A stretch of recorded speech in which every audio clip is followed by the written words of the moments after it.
me, Kellar Lawrence. Happy Mother's Day.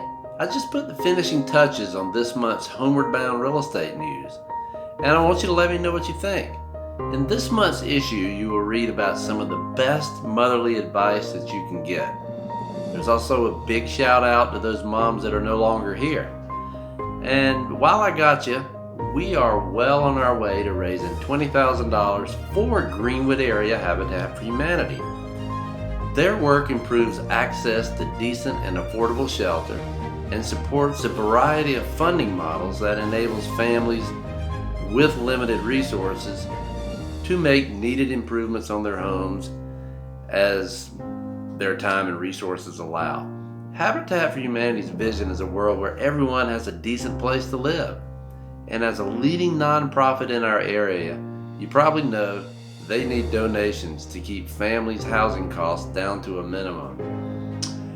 We are committed to donating a portion of our income from every home sale to this very worthy cause. So, your referrals really do help families. Who do you know that may be considering buying or selling a home that you could refer to my real estate team?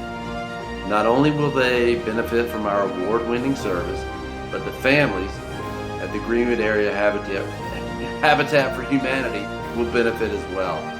Just give me a call or pass on my number to anyone you know that might be considering buying or selling. My number is 864-766-SOLD. That's 864-766-SOLD. And thank you so much for checking out this month's Homeward Bound Real Estate News. Have an awesome month.